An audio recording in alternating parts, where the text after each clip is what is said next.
17의 집도 가족도 돈도 한 번에 사라졌습니다. 친척은 제 전 재산을 가져가고 저는 비 오는 밤 길에 남겨졌죠. 그날 제 주머니엔 1,000원짜리 한 장뿐이었습니다. 배고픔에 떨다 우연히 맡은 짜장면 냄새.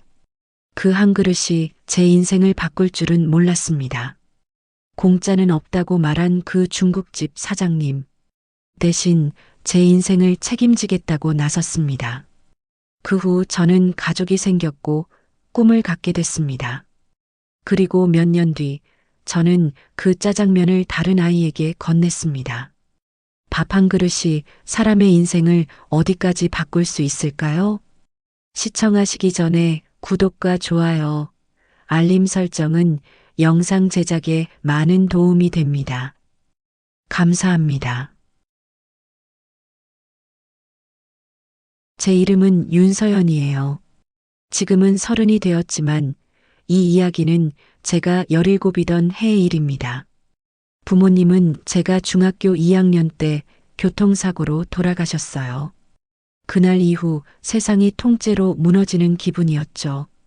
장례식장에서 울다 지쳐 잠들었던 기억이 아직도 생생합니다. 친척들이 모여서 회의를 했어요. 애를 누가 맡을 거야?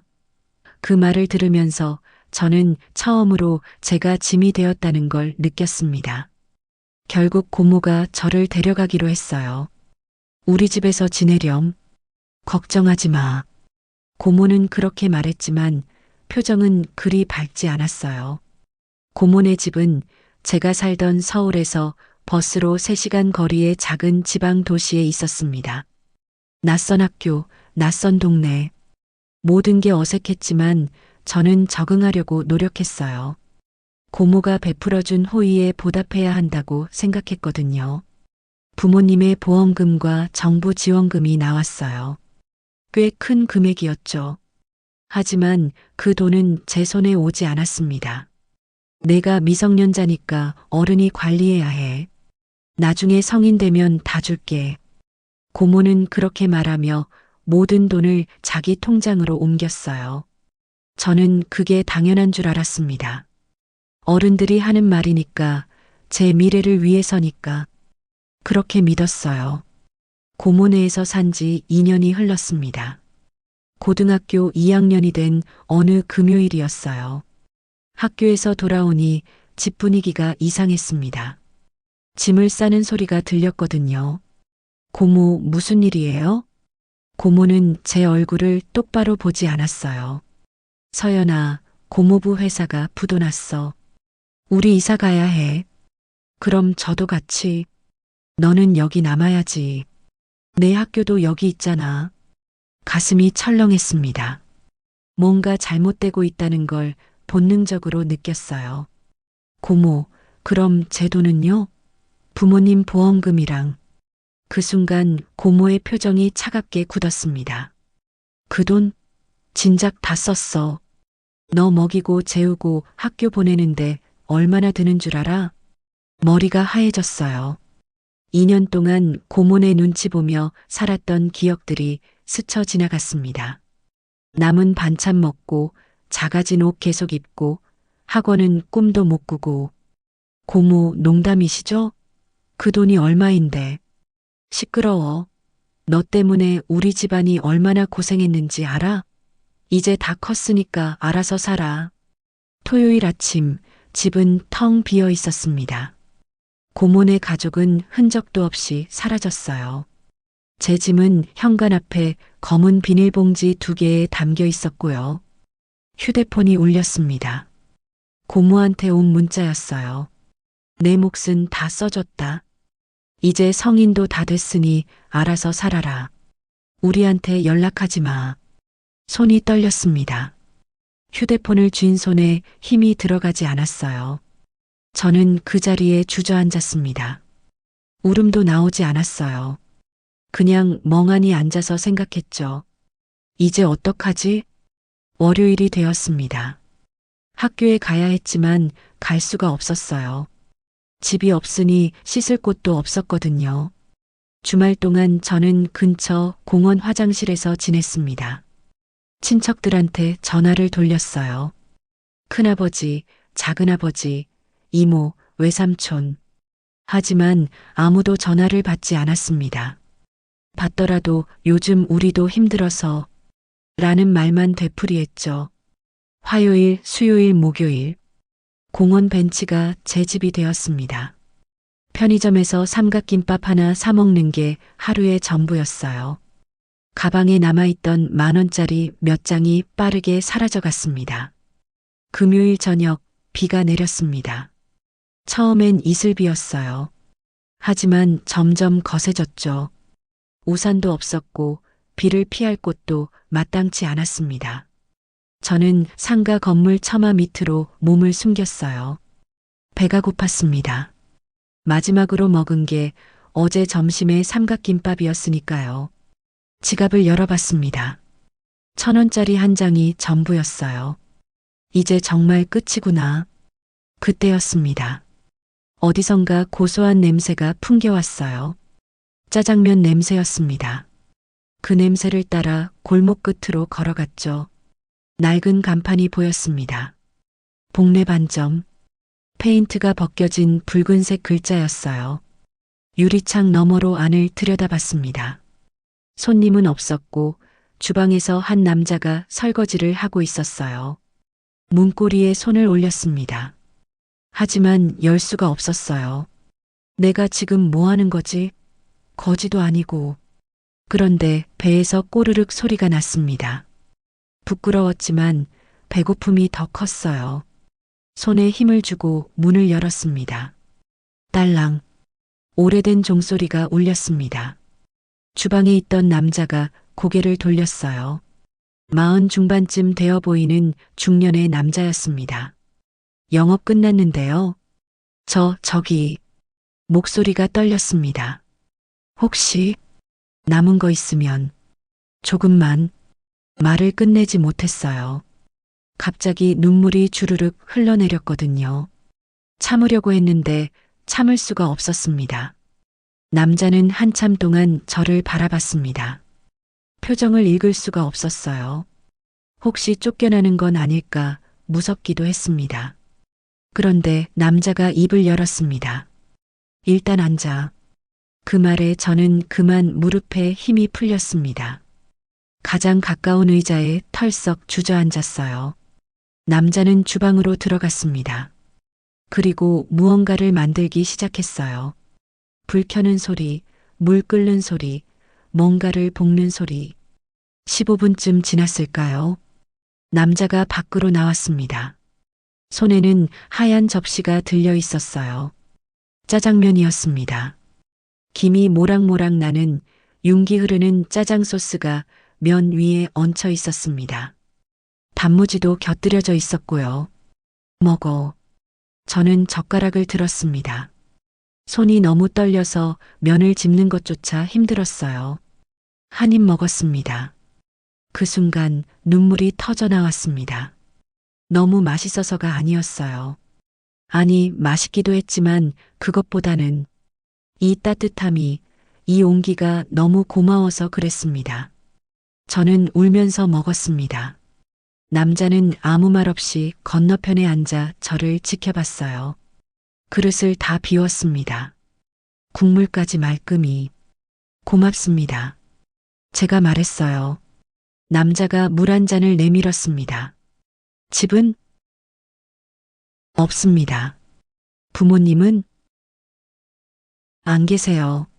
남자는 고개를 끄덕였습니다. 더 이상 묻지 않았어요. 여기서 자. 네. 오늘 밤만. 내일은 몰라. 남자는 창고 쪽을 가리켰습니다. 거기 이불 있어. 쓰던 거지만 깨끗해. 그날 밤 저는 복례 반점 창고에서 잤습니다. 양파 상자와 간장통 사이에 이불을 깔고 누웠어요. 천장을 바라봤습니다. 어둠 속에서 눈물이 또 흘렀습니다. 하지만 이번엔 조금 달랐어요. 내일도 있을까? 그 생각이 들었습니다. 일주일 전만 해도 내일은 당연한 거였어요. 하지만 지금은 아니었죠. 내일이 있다는 것, 내일도 밥을 먹을 수 있다는 것, 그게 얼마나 감사한 일인지 처음 알았습니다. 창고 문틈으로 새어 들어오는 가게 불빛을 보며 저는 잠이 들었습니다. 그리고 다음 날 아침 문을 두드리는 소리에 눈을 떴습니다. 일어났어? 남자의 목소리였습니다. 공짜는 없어. 가슴이 철렁했어요. 역시 쫓겨나는 건가. 대신 일해. 설거지하고 청소하고. 그럼 오늘도 먹는다. 저는 벌떡 일어나 문을 열었습니다. 남자가 서 있었어요. 손에는 수건 한 장이 들려 있었습니다. 씻고 와. 화장실 저쪽. 그렇게 제 새로운 하루가 시작되었습니다. 아침 6시. 복례 반점의 하루는 일찍 시작되었습니다. 서연아, 일어나. 창고 문을 두드리는 소리에 눈을 떴어요. 박정호 사장님이었습니다. 어젯밤 자기소개를 간단히 하셨거든요. 네, 지금 나갑니다. 서둘러 이불을 개고 밖으로 나왔습니다. 사장님은 이미 주방에서 뭔가를 준비하고 계셨어요. 여기. 사장님이 앞치마 하나를 던졌습니다. 낡았지만 깨끗한 하얀색 앞치마였어요. 오늘부터 일 배워. 일단 설거지부터. 네. 싱크대 앞에 섰습니다. 어젯밤 사용한 그릇들이 쌓여 있었어요. 생각보다 많았습니다. 물은 따뜻하게 틀고 세제는 이만큼. 기름기 있는 건 2번 씻어. 사장님의 설명은 짧고 명확했습니다. 저는 고개를 끄덕이며 설거지를 시작했어요. 처음엔 쉬울 줄 알았습니다. 그런데 기름때가 잘 안 지워졌어요. 손은 금방 불어났고 허리도 아프기 시작했죠. 그렇게 하면 하루 종일 걸려. 사장님이 옆으로 오셨습니다. 그리고 직접 시범을 보여주셨어요. 힘으로 하는 게 아니야. 이렇게 각도를 맞춰서 문지르면 쉽게 빠져. 신기했습니다. 같은 동작인데 사장님이 하시니까 훨씬 빨리 깨끗해졌어요. 해봐. 다시 시도했습니다. 이번엔 조금 나아졌어요. 사장님이 작게 고개를 끄덕였습니다. 1시간쯤 지났을까요? 설거지를 마쳤습니다. 손은 쪼글쪼글해졌지만 뿌듯했어요. 다 했습니다. 그래. 이제 청소라니. 조금 쉴 수 있을 줄 알았는데 그게 아니었습니다. 바닥부터 닦아. 구석구석. 손님들 발 닿는 곳이니까 깨끗해야 해. 대걸레를 받아들었습니다. 가게 안은 생각보다 넓었어요. 테이블도 12개나 됐고요. 허리를 굽혀 바닥을 닦기 시작했습니다. 어제까지 비를 맞고 추위에 떨던 몸이라 금방 지쳤어요. 하지만 멈출 수 없었습니다. 밥을 먹으려면 일해야 해. 오늘도 먹으려면. 그 생각이 저를 움직이게 했습니다. 9시가 되자 가게 문이 열렸습니다. 사장님, 저 애는 누구예요? 단골 손님이 저를 보며 물었습니다. 아르바이트생이야. 오늘부터. 사장님은 간단히 대답하셨어요. 더 이상의 설명은 없었습니다. 점심시간이 다가왔습니다. 서연아, 주문 받는 거 봐. 네, 제가요? 손님한테 뭐 드실 거냐고 물어보고 주방에 소리쳐. 어렵지 않아. 어렵지 않다고요? 저는 식당 일을 한 번도 해본 적이 없었어요. 딸랑. 손님이 들어왔습니다. 저 어서 오세요. 목소리가 너무 컸습니다. 손님이 깜짝 놀랐어요. 얼굴이 화끈거렸습니다. 뭐 드릴까요? 짜장면 하나. 네, 짜장면 하나요. 주방을 향해 소리쳤습니다. 사장님이 알았어라고 답하셨어요. 첫 주문을 받았습니다. 떨렸지만 해냈어요. 그런데 문제는 그 다음이었습니다. 손님이 계속 들어왔거든요. 2, 3, 4. 순식간에 테이블이 차기 시작했습니다. 짬뽕 2요. 짜장면 하나, 탕수육 소, 군만두 추가요. 주문이 쏟아졌습니다. 머릿속이 하얘졌어요. 뭐가 뭔지 헷갈리기 시작했습니다. 서연아, 3번 테이블 짜장면. 사장님이 접시를 내미셨습니다. 서둘러 받아들고 테이블로 갔어요. 그런데 그만 발이 꼬였습니다. 쿵! 넘어질 뻔했어요. 다행히 접시는 떨어뜨리지 않았지만 짜장 소스가 옷에 튀었습니다. 아! 손님들이 저를 쳐다봤습니다. 창피했어요. 얼굴이 빨개졌습니다. 괜찮아요? 손님 한 분이 걱정스럽게 물었습니다. 네, 죄송합니다. 접시를 테이블에 놓고 주방으로 돌아왔습니다. 사장님이 저를 보셨어요. 다쳤어? 아니요. 괜찮습니다. 그럼 됐어. 계속해. 짧은 말이었지만 왠지 힘이 났습니다. 혼내지 않으시는 게 오히려 고마웠어요. 점심시간이 끝났습니다. 손님들이 하나둘 나가고 가게가 조용해졌습니다. 저는 그 자리에 주저앉았어요. 다리에 힘이 하나도 없었습니다. 힘들어? 사장님이 물으셨습니다. 괜찮습니다. 할 수 있어요. 그래. 밥 먹어. 주방에서 짜장면 2그릇이 나왔습니다. 하나는 제 것이었어요. 같이 드세요. 사장님과 마주 앉아 밥을 먹었습니다. 어제보다 더 맛있었어요. 아니, 어제보다 더 고마웠습니다. 사장님, 왜? 제가 계속 여기 있어도 될까요? 사장님은 한참 동안 저를 바라보셨습니다.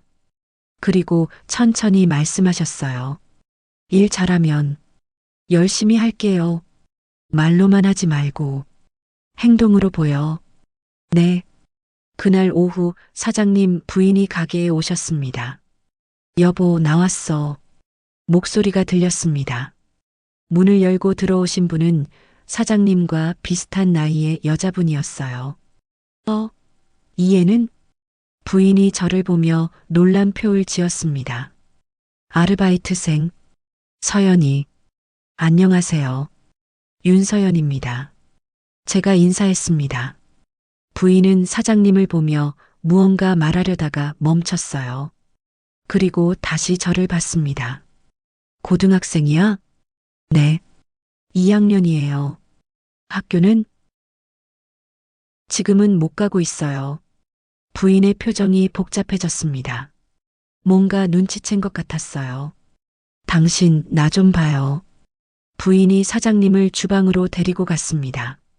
문이 닫혔지만 목소리가 새어나왔어요. 저 애 뭐예요? 왜 학교를 안 가?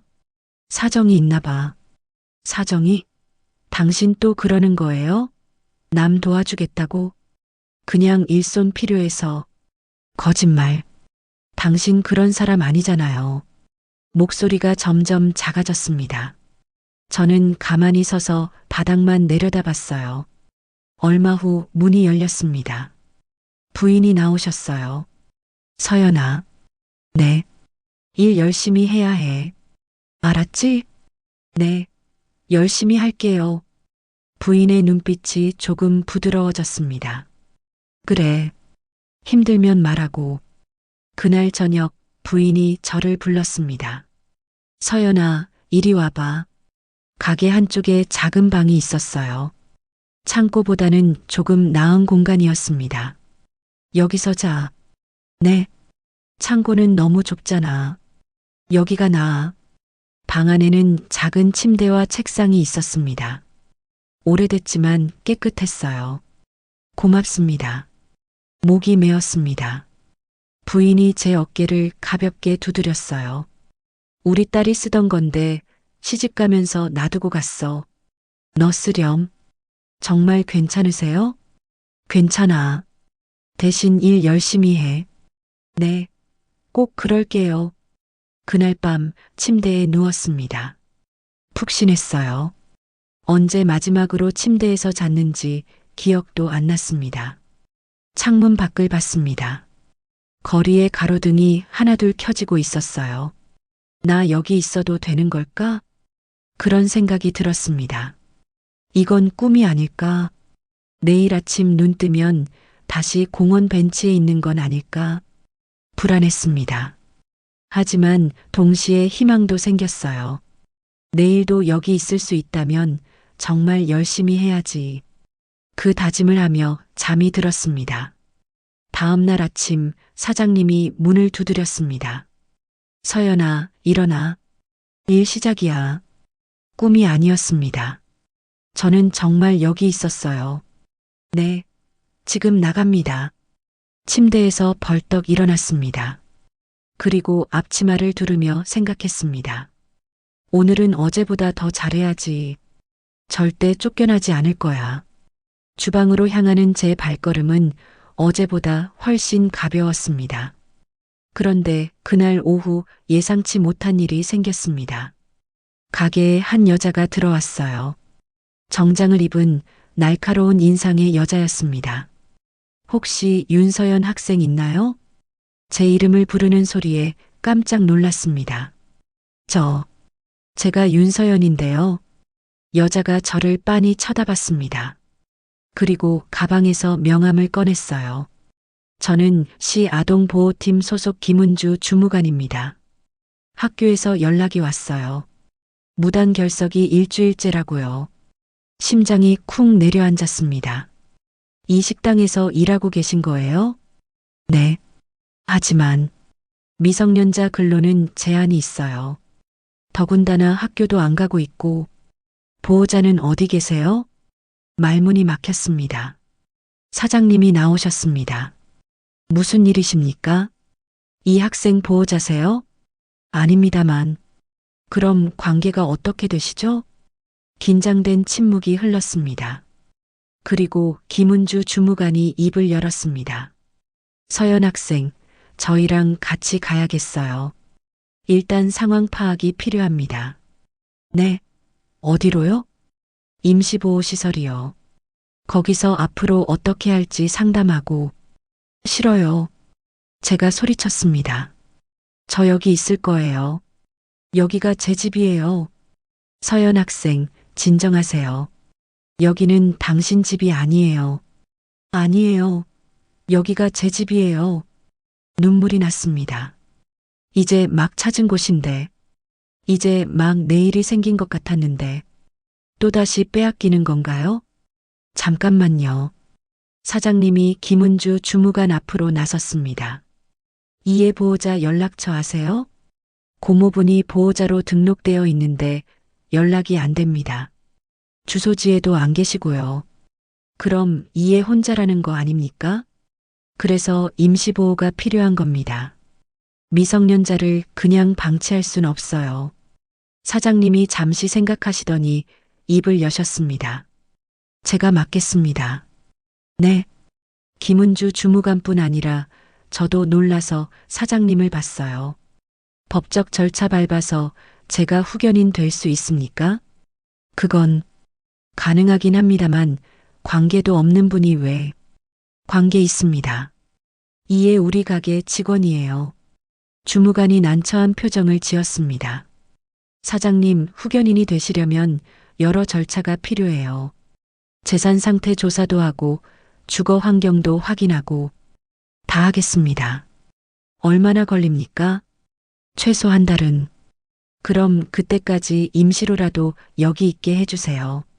학교도 보내고 제대로 돌볼 테니까. 주무관은 한참을 고민했습니다. 서류를 들여다보고 저를 보고 사장님을 봤어요. 조건이 있습니다. 말씀하세요. 학교는 반드시 다녀야 해요.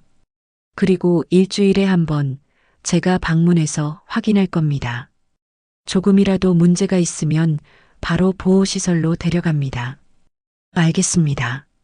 서연 학생도 동의해야 해요. 여기서 지내면서 학교 다니고 규칙 지킬 수 있어요? 저는 고개를 세차게 끄덕였습니다. 네, 할 수 있어요. 꼭 할게요. 주무관이 한숨을 쉬었습니다. 알겠어요. 일단 한 달 지켜보겠습니다. 대신 월요일부터 학교 나가세요. 교복이랑 준비물은? 없어요. 주무관이 가방에서 명함을 꺼냈습니다. 여기 연락하세요. 지원 받을 수 있어요. 그리고 사장님. 네. 진심이신 거 맞죠? 한 달 후에 마음 바뀌시면 이 애만 힘들어져요. 사장님이 저를 봤습니다. 그리고 주무관에게 말했어요. 한 달이 아니라 이 애가 성인 될 때까지 책임지겠습니다. 가슴이 뜨거워졌습니다. 눈물이 또 났어요. 주무관이 가게를 나갔습니다. 문이 닫히자 부인이 주방에서 나오셨어요. 당신 정말 괜찮아요? 괜찮아. 후견인이 되면 책임이 얼마나 큰데. 알아. 그래도 해야지. 부인이 저를 봤습니다. 눈가가 촉촉했어요. 서연아. 네. 우리가 부자는 아니야. 넉넉하게 해줄 순 없어. 괜찮아요. 저 아무것도 필요 없어요. 아니야. 필요한 건 다 챙겨줄게. 대신 부인이 제 손을 잡았습니다. 우리 말 잘 들어야 해. 그리고 학교 열심히 다녀야 하고. 알았지? 네. 꼭 그럴게요. 그날 저녁 3명이 함께 밥을 먹었습니다. 짜장면이었어요. 하지만 이번엔 달랐습니다. 가족처럼 둘러앉아 먹는 밥이었으니까요. 서연아, 내일부터 학교 가려면 교복 사야 하는데. 부인이 말했습니다. 주무관님이 주신 번호로 연락하면 지원받을 수 있대요.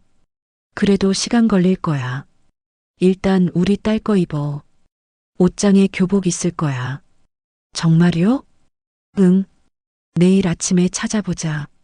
밥을 다 먹고 설거지를 했습니다. 이제는 익숙해졌어요. 물 온도도 딱 맞게 틀고 기름때도 깨끗하게 지울 수 있었습니다. 서연아.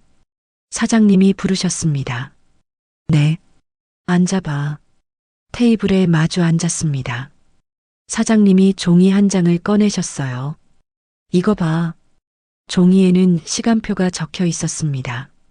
오전 6시 마이너스 기상, 가게 청소. 오전 7시 마이너스 아침 식사.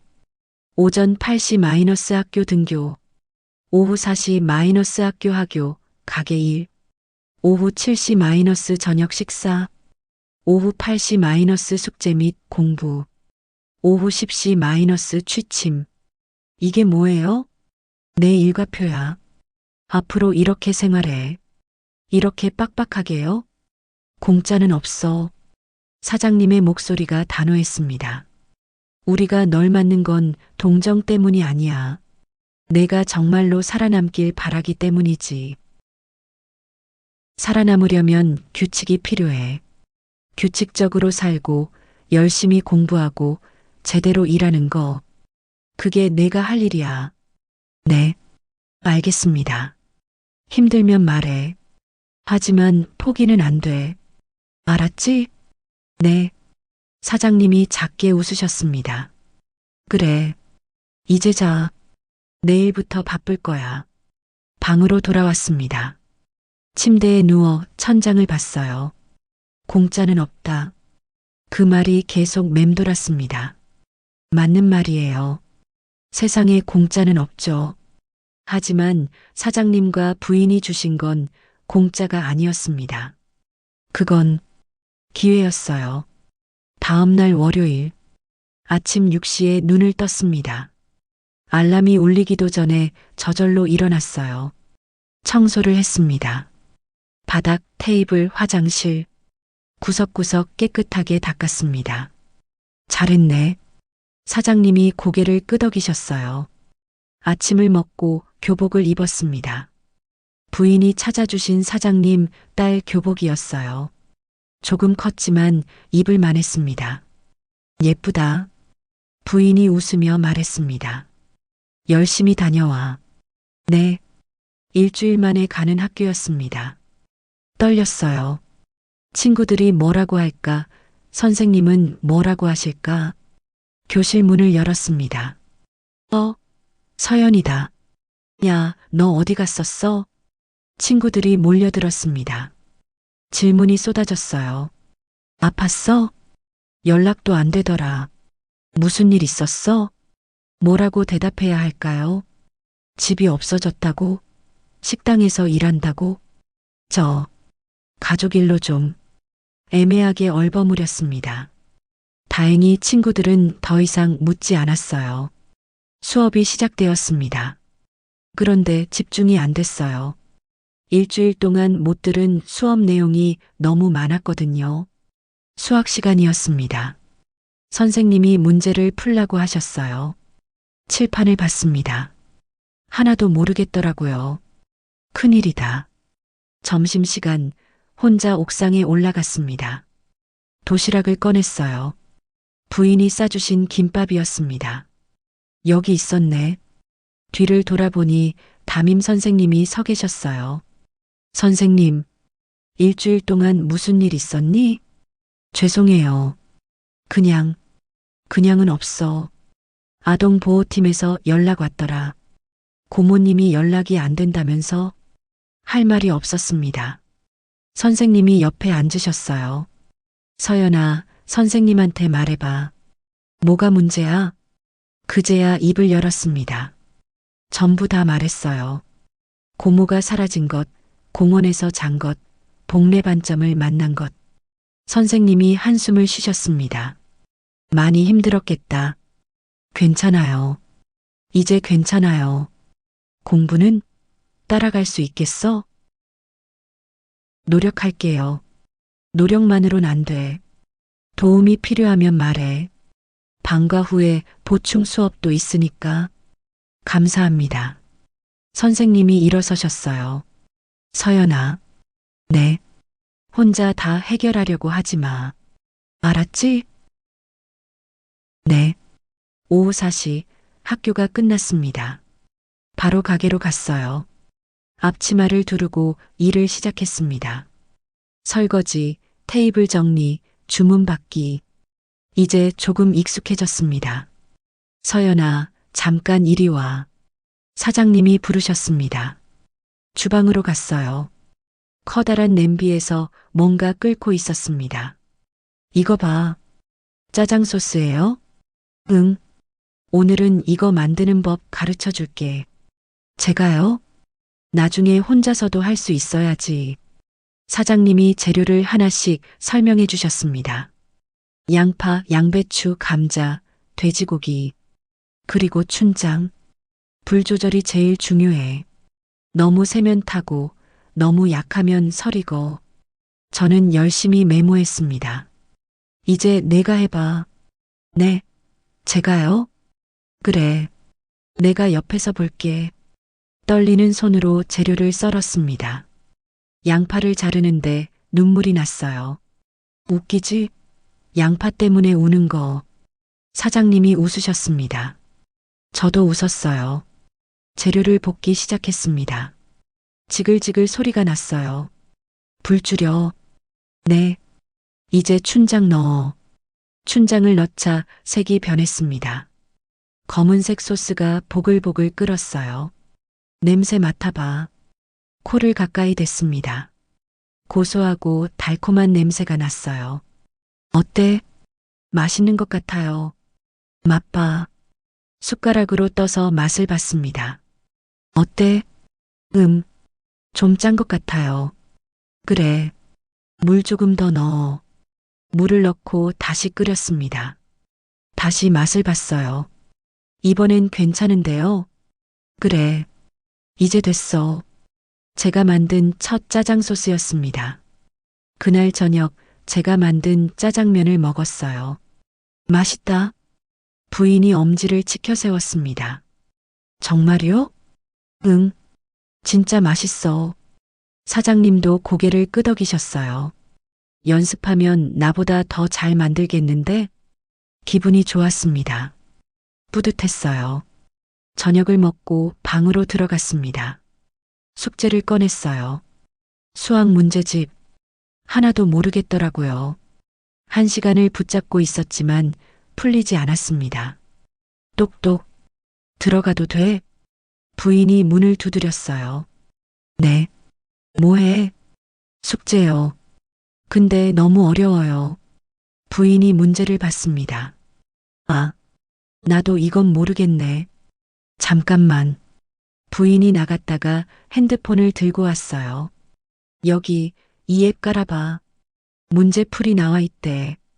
정말요? 앱을 깔고 문제를 검색했습니다. 풀이가 나왔어요. 우와. 그치?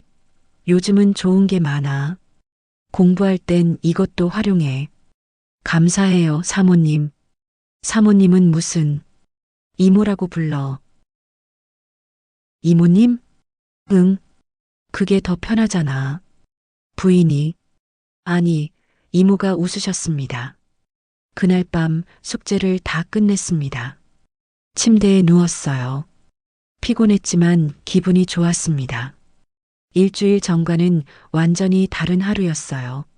아침에 눈 뜨면 갈 곳이 있고, 할 일이 있고, 돌아올 집이 있다는 것. 그게 이렇게 행복한 일인 줄 몰랐습니다. 창밖을 봤습니다. 가로등 불빛이 따뜻했어요. 공짜는 없지만 기회는 있구나. 그 생각을 하며 잠이 들었습니다. 그리고 다음 날 아침 또다시 새로운 하루가 시작되었습니다. 서연아, 일어나. 알람보다 먼저 사장님 목소리가 들렸습니다. 눈을 떠보니 5시 50분. 알람이 울리기 10분 전이었어요. 네, 일어났어요. 서둘러 침대에서 나왔습니다. 세수하고 앞치마를 두르고 주방으로 갔어요. 오늘은 뭐 배워요? 배우긴. 일단 어제 배운 거 복습부터. 사장님이 재료들을 꺼내 놓으셨습니다. 혼자 해봐. 짜장 소스? 네.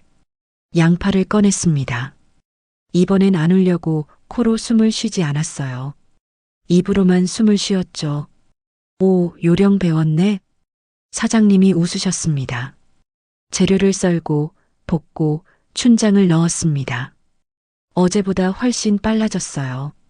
맛봐. 소스를 떠서 맛을 봤습니다. 어때? 어제보다 나은 것 같아요. 그래. 70점. 70점이요? 뭐가 부족해요? 간이 조금 약해.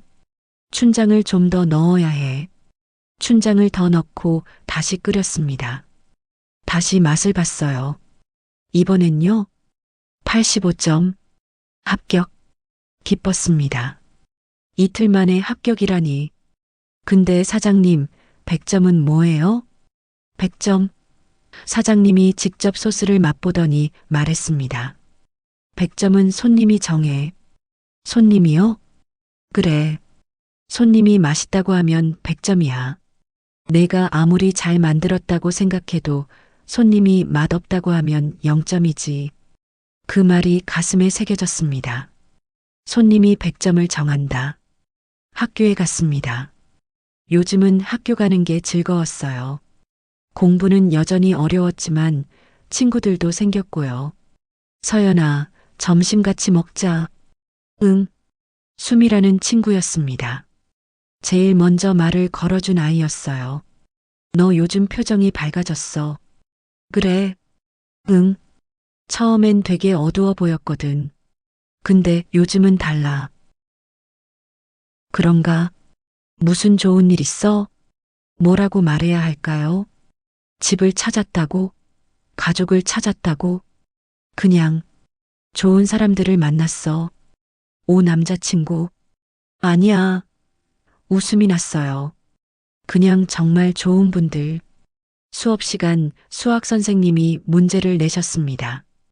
이 문제 풀 사람? 손을 들었습니다. 오 서연이. 나와봐. 칠판 앞으로 나갔어요. 문제를 풀기 시작했습니다. 이모가 알려준 앱으로 비슷한 문제를 풀어봤던 거였어요. 답을 썼습니다. 맞았어. 잘했어, 서연아. 선생님이 웃으셨습니다. 교실에서 박수 소리가 났어요. 자리로 돌아오는데 기분이 이상했습니다. 뿌듯하고 기쁘고 또 뭔가 더 잘하고 싶다는 마음이 들었어요. 아, 이게 공부하는 맛이구나. 방과 후 가게로 갔습니다. 이모 다녀왔어요. 왔어? 오늘 학교 어땠어? 수학 문제 맞췄어요. 진짜? 우리 서연이 대단한데? 이모가 머리를 쓰다듬어 주셨어요. 간지러웠지만 좋았습니다. 얼른 옷 갈아입고 와. 오늘 손님 많을 것 같아. 앞치마를 두르고 나왔습니다. 벌써 손님들이 들어오기 시작했어요. 어서 오세요. 아, 서연이 왔네. 짜장면 하나. 단골 아저씨였습니다. 김 기사님이라고 불렀어요. 네, 짜장면 하나요. 주문을 외치고 주방으로 달려갔습니다. 사장님, 짜장면 하나요. 알았어. 홀로 나와 물을 따라 드렸습니다. 단무지도 갖다 드렸고요. 서연아, 요즘 일 배우니? 네. 어제 짜장 소스 만드는 법 배웠어요. 오, 그래. 그럼 다음엔 내가 만든 짜장면 먹어봐야겠네. 아직 연습 중이에요. 조금만 기다려주세요. 김 기사님이 웃으셨습니다. 짜장면이 나왔습니다. 접시를 받아들고 테이블로 갔어요. 맛있게 드세요. 그래, 고마워. 설거지를 하는데 이모가 옆으로 오셨습니다. 서연아. 네. 손님한테 인사 잘하는 거 봤어. 기특하더라. 당연한 거 아니에요? 당연한 게 어디 있어. 다들 당연하다고 생각하지만 실제로 하는 사람은 많지 않아. 이모가 제 어깨를 두드렸습니다. 서연이는 참 착한 애야. 얼굴이 화끈거렸습니다. 칭찬을 들으니 부끄럽기도 하고 좋기도 했어요. 저녁 시간이 지나고 손님들이 하나둘 나갔습니다. 마지막 설거지를 끝내고 주방을 정리했어요. 오늘 수고했어. 사장님이 말씀하셨습니다. 아니에요. 당연한 걸요. 서연아. 네. 사장님이 심각한 표정을 지으셨어요. 뭔가 잘못했나 싶어 긴장했습니다. 앉아봐. 테이블에 앉았습니다. 사장님도 맞은편에 앉으셨어요. 다음 주 토요일에 검정고시 학원 설명회가 있어. 검정고시요? 그래. 넌 고등학교 졸업해야 하잖아. 학교 다니고 있는데요? 지금은 다니지. 근데 언제까지 다닐 수 있을지 모르잖아. 가슴이 철렁했습니다. 왜요? 제가 뭐 잘못했어요? 아니야. 잘못한 거 없어. 사장님이 손을 흔들었습니다. 그게 아니라 만약을 대비하는 거야. 만약이요? 세상 일은 아무도 몰라. 혹시라도 학교를 못 다니게 되면 검정고시로 고졸 학력 따야 하잖아. 맞는 말이었습니다. 저도 불안했어요. 언제 또 어떻게 될지 모르니까요. 그리고 검정고시 준비하면 공부도 더 탄탄해져. 나중에 대학 갈 때도 도움돼. 대학요? 왜? 대학 안 갈 거야? 저도 대학 갈 수 있어요? 사장님이 웃으셨습니다. 왜 못 가? 공부 열심히 하면 가지. 눈물이 날 것 같았어요. 대학이라는 건 생각도 못 했거든요. 정말 제가 대학을 갈 수 있을까요? 할 수 있어. 내가 하기 나름이지. 그날 밤 침대에 누워 생각했습니다. 대학? 한 달 전만 해도 내일 밥을 먹을 수 있을지 걱정했는데 지금은 대학을 생각하고 있다니 믿기지 않았습니다. 다음 날부터 더 열심히 했습니다.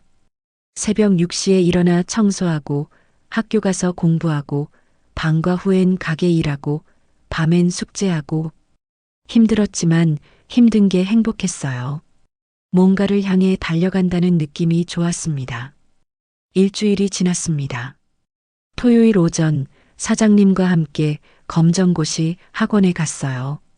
안녕하세요. 상담 예약한 윤서연입니다. 아, 네. 이쪽으로 오세요. 상담실로 들어갔습니다. 선생님이 여러 자료를 보여주셨어요. 검정고시는 1년에 2번 봐요.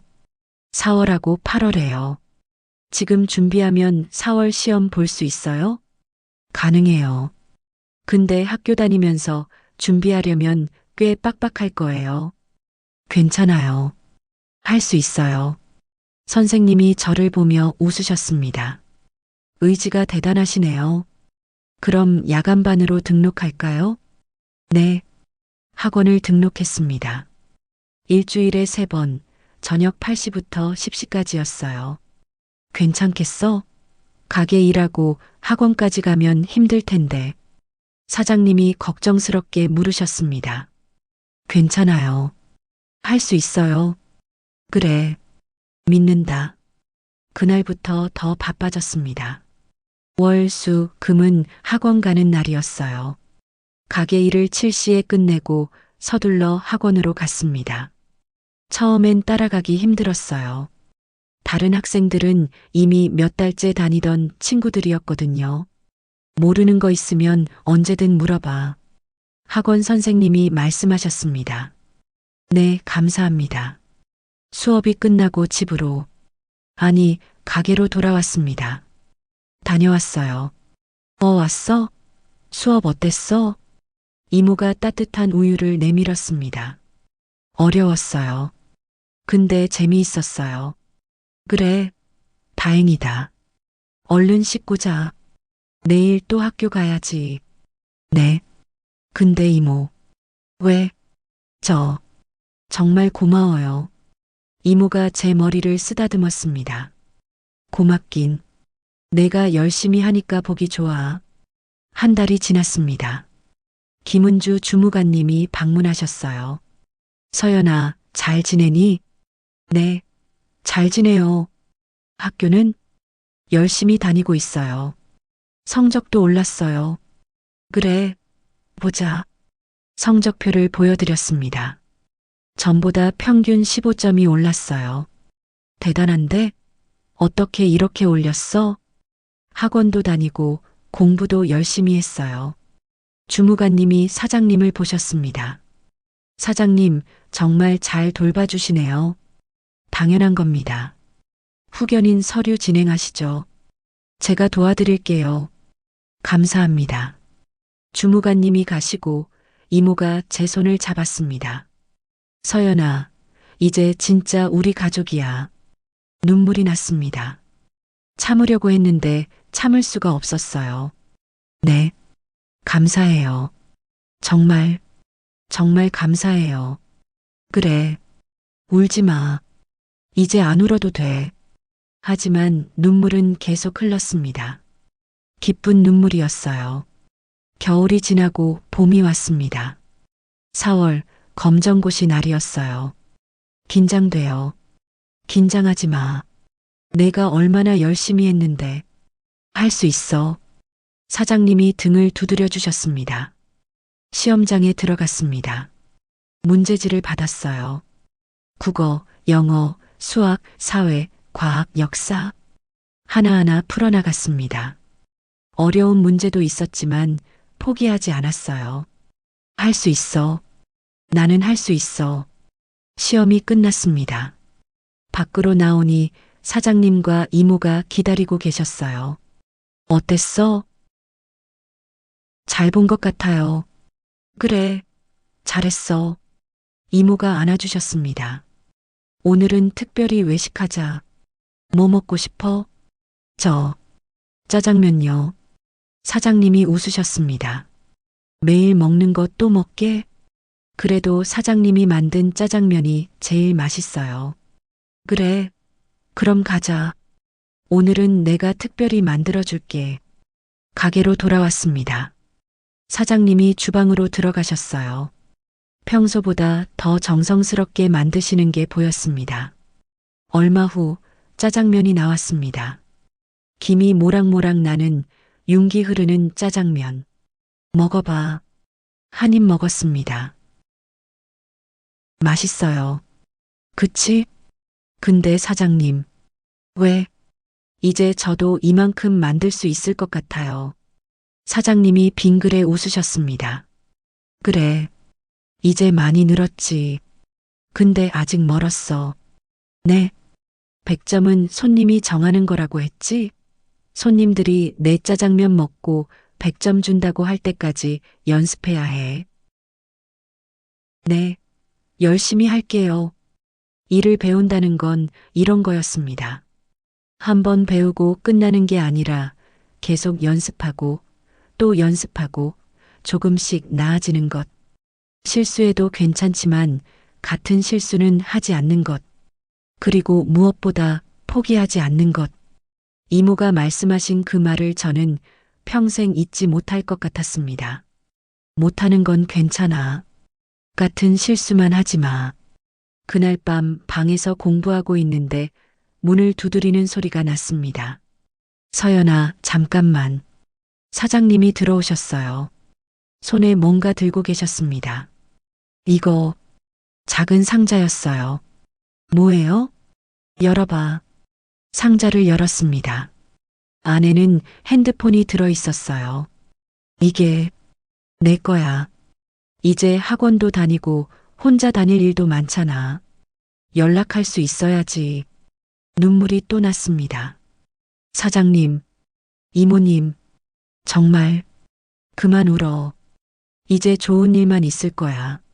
사장님이 머리를 쓰다듬어 주셨습니다. 고마워요. 정말, 정말 고마워요. 고맙긴. 내가 우리한테 더 고마운 거지. 제가요? 그래. 내가 와서 우리 집이 더 밝아졌어. 안 그래, 여보? 이모가 문가에 서 계셨어요. 눈가가 촉촉했습니다. 그럼, 우리 딸 생긴 것 같아서 좋아. 그날 밤 저는 세 명이 함께 찍은 사진을 핸드폰 배경화면으로 설정했습니다. 가족 사진이었어요. 제 첫 번째 가족 사진. 검정고시 합격 통지서가 나왔습니다. 붙었어요. 다 붙었어요. 가게로 뛰어들어가며 소리쳤어요. 진짜? 어디 봐. 이모가 합격증을 보시더니 눈물을 글썽이셨습니다. 우리 서연이 정말 대단하다. 그치, 여보? 그래. 잘했어. 사장님도 웃고 계셨어요. 무뚝뚝한 표정이지만 기쁜 게 느껴졌습니다. 오늘은 축하 파티다. 서연아, 내가 먹고 싶은 거 다 만들어줄게. 그날 저녁은 정말 특별했습니다. 짜장면, 짬뽕, 탕수육, 군만두까지 테이블 가득 음식이 차려졌어요. 이렇게 많이 먹어도 돼요? 오늘은 특별한 날이잖아. 많이 먹어. 세 명이 둘러앉아 밥을 먹었습니다. 웃고 떠들고 행복한 시간이었어요. 그런데 식사가 끝날 무렵 사장님이 입을 여셨습니다. 서연아, 이제 진로 생각해 봐야지. 진로요? 그래. 대학 갈 거지? 네. 가고 싶어요. 뭘 공부하고 싶은데? 생각해 본 적이 없었습니다. 그냥 막연히 대학에 가고 싶다는 생각만 했지, 무얼 공부할지는 몰랐어요. 잘 모르겠어요. 그럼 천천히 생각해 봐. 급할 거 없어. 하지만 저는 알고 있었습니다. 제가 정말 하고 싶은 게 뭔지. 저 요리 공부하고 싶어요. 사장님과 이모가 저를 봤습니다. 요리? 네. 사장님한테 배운 거 더 배우고 싶어요. 그리고 언젠가는 저도 누군가를 위해 따뜻한 밥을 만들어주고 싶어요. 이모가 손수건으로 눈을 닦으셨습니다. 그래. 좋은 생각이야. 근데 요리 배우려면 조리학과 가야 하는데 돈이 많이 들어요. 제가 알아봤는데 돈은 걱정하지 마. 사장님이 말씀하셨습니다. 내가 하고 싶은 거 해. 우리가 도와줄게. 하지만은 없어. 내가 우리 딸이잖아. 가슴이 뜨거워졌습니다. 고등학교 3학년이 되었습니다. 낮에는 학교, 저녁에는 가게, 밤에는 공부. 바쁜 나날이었지만 하나도 힘들지 않았어요. 아니, 사실 힘들긴 했습니다. 하지만 그 힘듦이 행복했어요. 서연아, 요즘 대학 준비 어때? 담임 선생님이 물으셨습니다. 열심히 하고 있어요. 어느 대학 지원할 거야?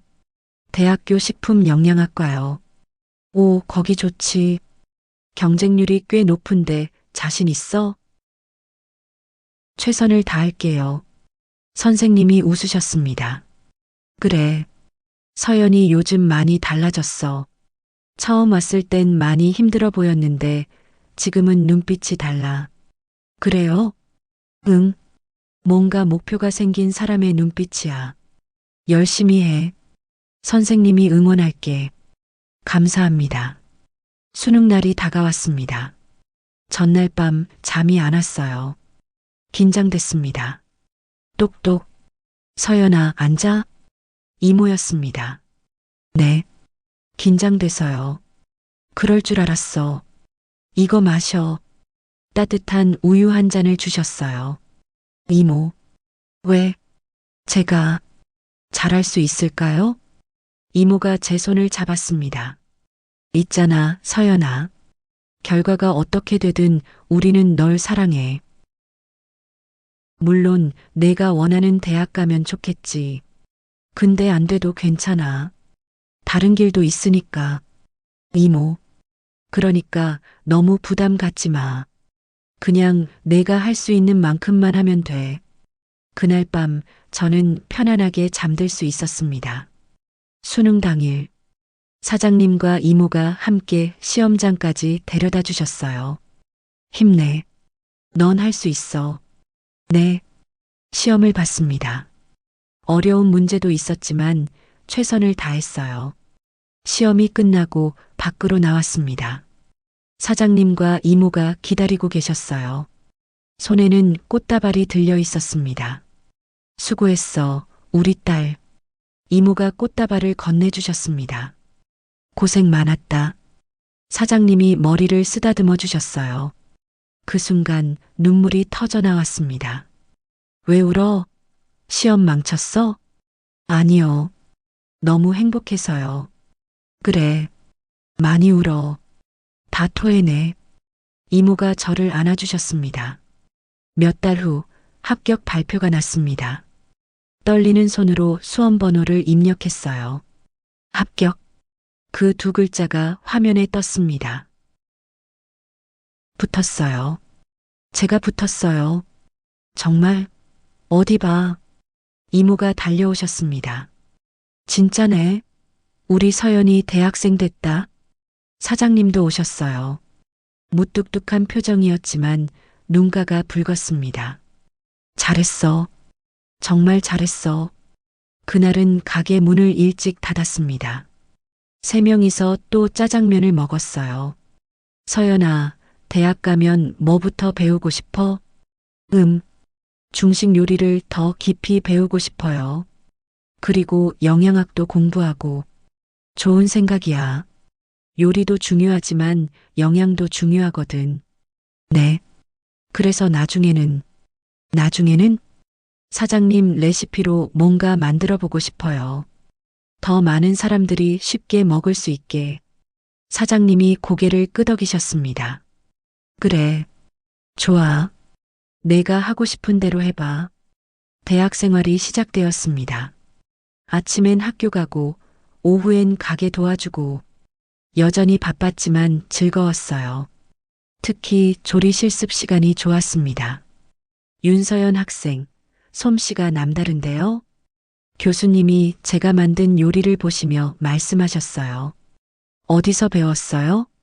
집에서 배웠어요. 집에서? 부모님이 요리사세요? 아니요. 중국집 하세요. 아, 그래서 중식을 잘하는구나. 실습이 끝나고 교수님이 저를 부르셨습니다. 서연 학생, 관심 있으면 우리 연구실에서 프로젝트 하나 같이 해볼래요? 프로젝트요? 응.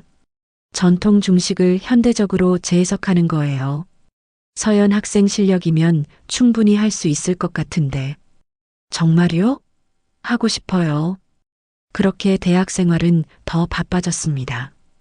2학년이 되었을 때 저는 교수님과 함께 논문을 쓰기 시작했어요.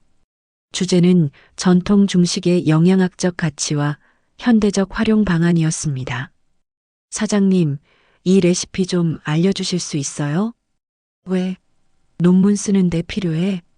네. 짜장 소스의 영양 성분을 분석하고 싶어요. 그래, 알려줄게. 사장님은 오래된 노트를 꺼내셨습니다. 손때 묻은 낡은 노트였어요. 이게 뭐예요? 우리 집 레시피야. 우리 아버지한테 배운 거지. 노트를 펼쳤습니다. 정성스럽게 적힌 글씨들, 재료의 비율, 불 조절 방법, 소스를 만드는 순서까지 세세하게 적혀 있었어요. 이거 정말 소중한 거잖아요. 그래. 그러니까 잘 봐도 언젠가 내가 이어받을 거니까. 제가요? 그래. 너 말고 누가 이어받겠어. 가슴이 벅찼습니다. 3학년 때 저는 식품회사에서 인턴을 시작했어요. 윤서연 씨, 새로운 밀키트 개발 프로젝트에 참여해 볼래요? 팀장님이 제안하셨습니다. 밀키트요? 네. 요즘 혼자 사는 사람들이 많잖아요. 간편하게 먹을 수 있는 음식이 필요해요. 하고 싶습니다. 그때 떠오른 게 있었습니다. 사장님의 짜장면. 팀장님, 중식 밀키트는 어때요? 중식? 재미있는데요. 구체적으로 설명해 봐요. 짜장면이요. 집에서 간편하게 만들 수 있는 짜장면 밀키트. 좋은데요. 그런데 레시피는 어떻게 할 건데요? 제가 아는 분한테 배운 레시피가 있어요. 정말 맛있어요. 그래요? 샘플 좀 만들어 올 수 있어요? 네. 가게로 돌아가 사장님께 말씀드렸습니다. 사장님 레시피로 밀키트 만들어도 될까요? 밀키트? 네. 더 많은 사람들이 사장님의 짜장면을 먹을 수 있게요. 사장님이 한참 생각하시더니 고개를 끄덕이셨어요. 좋아. 해봐. 정말요? 그래. 내 레시피가 더 많은 사람들한테 가면 좋지. 그날부터 저는 밤낮으로 연구했습니다. 어떻게 하면 사장님의 맛을 그대로 담을 수 있을까? 어떻게 하면 누구나 쉽게 만들 수 있을까? 수십 번의 테스트를 거쳤습니다. 실패도 많았어요. 하지만 포기하지 않았습니다. 못하는 건 괜찮아. 같은 실수만 하지 마. 이모의 말을 기억하며 계속 시도했어요. 마침내 완성했습니다. 팀장님, 샘플 가져왔어요. 오, 그래요? 한번 만들어 볼까요? 회사 주방에서 밀키트로 짜장면을 만들었습니다. 10분이면 충분했어요. 간편했지만 맛은 제대로였습니다. 이거 정말 맛있는데요? 팀장님이 엄지를 치켜 세웠어요. 다른 팀원들도 먹어보세요. 직원들이 하나둘 모여들었습니다. 다들 맛을 보더니 놀란 표정을 지었어요. 이거 진짜 맛있는데요? 밀키트 맞아요? 진짜 중국집에서 먹는 맛인데? 이거 출시하면 잘 팔릴 것 같아요. 팀장님이 웃으며 말씀하셨습니다. 윤서연 씨, 이거 정식 프로젝트로 진행합시다. 정말요? 네. 출시 준비 들어갑시다. 졸업을 앞둔 4학년 겨울. 회사에서 정식 채용 제안이 들어왔습니다. 윤서연 씨, 우리 회사에서 일하지 않을래요? 감사합니다. 졸업식 날, 사장님과 이모가 오셨어요. 축하해, 서연아. 고맙습니다. 다 두 분 덕분이에요. 우리 덕분은 무슨, 내가 잘한 거지. 졸업 후 회사에 다니면서도 주말엔 가게를 도왔습니다. 그리고 2년 후, 드디어 밀키트가 정식 출시되었습니다. 제품명은 복례반점 짜장면이었어요. 사장님, 이거 보세요. 편의점에 진열된 제품을 보여드렸습니다. 사장님이 제품을 손에 들었어요. 포장지에는 50년 전통의 맛, 복례반점이라고 적혀 있었습니다. 이거 진짜 우리 레시피야? 네. 사장님이 알려주신 그대로예요. 고맙다, 서연아. 제가 더 고마워요. 사장님이 아니었으면 말을 잇지 못했습니다. 눈물이 났거든요. 그날 만약 사장님이 저를 받아주지 않았다면 지금의 저는 없었을 거예요. 사장님도 눈가가 붉어졌습니다. 아니야. 내가 열심히 했으니까 여기까지 온 거지. 출시 첫 주 제품은 완판되었습니다. SNS에서 입소문이 났어요. 진짜 중국집 맛이 난다. 이거 대박이다. 계속 사 먹게 된다. 회사에서 연락이 왔습니다. 윤서연 씨, 재고가 다 떨어졌어요. 추가 생산 들어갑니다. 정말요? 그리고요, 승진 축하해요. 이제 정식 개발팀장이에요. 믿기지 않았습니다. 몇 년 전만 해도 갈 곳 없이 떠돌던 제가 이제는 팀장이 되다니. 그날 저녁 복례 반점에서 축하 파티를 했습니다. 테이블에는 짜장면이 놓여 있었어요. 시중에 파는 밀키트로 만든 게 아니라 사장님이 직접 만드신 짜장면이었습니다. 오늘은 특별한 날이니까 내가 직접 만들었어. 세 명이 둘러앉아 면을 먹었습니다.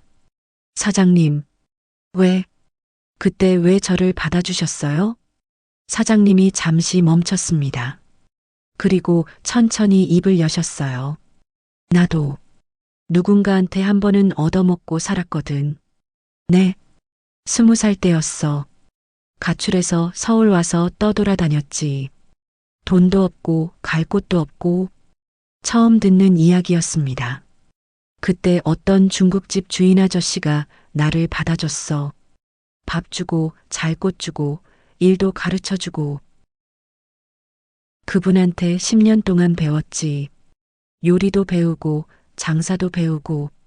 그분이 돌아가시면서 이 가게를 물려주셨어. 그래서 복례 반점이. 그래. 그분 이름이 복례였어. 그 은혜를 잊지 말라고 가게 이름을 그렇게 지으셨지. 가슴이 뭉클했습니다. 그분이 나한테 해주신 것처럼 나도 누군가한테 해주고 싶었어. 그게 너였고. 사장님, 은혜는 갚는 게 아니야. 다른 사람한테 베푸는 거지. 이모가 손수건으로 눈을 닦으셨습니다. 당신 왜 이제 그 이야기를 해요? 때가 된 것 같아서. 사장님이 저를 봤습니다. 서연아, 넌 이제 많은 사람들한테 밥을 먹일 수 있는 사람이 됐어. 네. 그러니까 잊지 마. 밥 한 그릇이 누군가의 인생을 바꿀 수 있다는 걸. 네. 절대 잊지 않을게요. 그날 밤 혼자 방에 앉아 생각했습니다.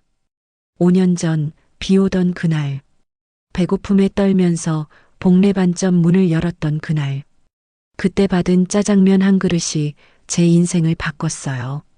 아니, 짜장면이 바꾼 게 아니었습니다. 그 안에 담긴 마음이, 온기가, 기회가 저를 바꾼 거였죠.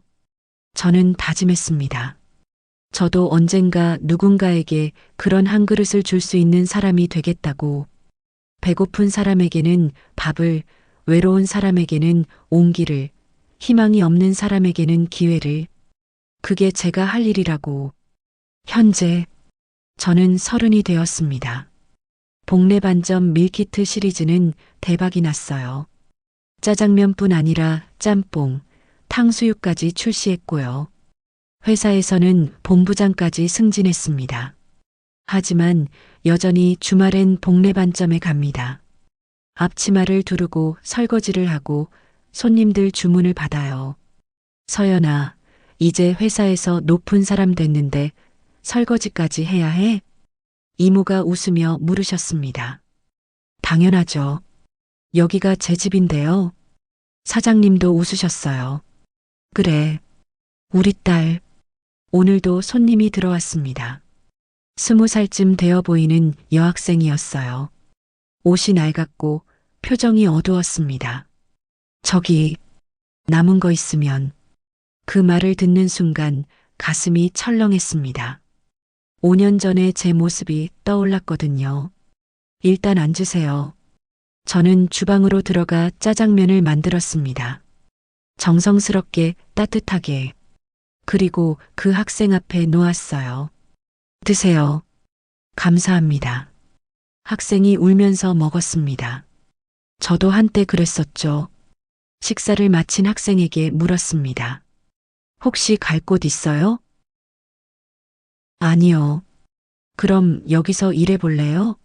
설거지하고 청소하고. 그럼 밥 먹을 수 있어요. 학생의 눈이 커졌습니다.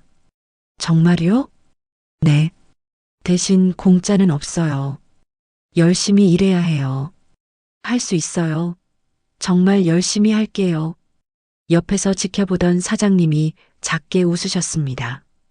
이모는 눈물을 닦고 계셨고요. 그날 밤 사장님이 말씀하셨습니다. 은혜는 갚는 게 아니라 베푸는 거라고 했지? 네. 잘하고 있어. 우리 딸. 고맙습니다, 아버지. 사장님을 처음으로 아버지라고 불렀습니다. 사장님의 눈가가 붉어졌어요. 그래. 우리 딸. 저는 알았습니다. 그날의 짜장면 한 그릇은 단순히 밥이 아니었어요. 그건 제2의 인생이었고, 희망이었고, 사랑이었습니다. 그리고 이제 저는 그 사랑을 다른 누군가에게 전할 차례였어요. 복례반점의 불은 오늘도 따뜻하게 켜져 있습니다. 배고픈 사람, 외로운 사람, 힘든 사람 누구나 들어올 수 있는 곳. 한 그릇의 밥이 누군가의 인생을 바꿀 수 있는 곳. 그게 바로 이곳 복례반점입니다. 오늘의 사연 여러분은 어떻게 생각하시나요? 댓글로 여러분의 다양한 의견과 느낌을 들려주세요. 구독과 좋아요, 알림 설정은 영상 제작에 많은 도움이 됩니다. 감사합니다.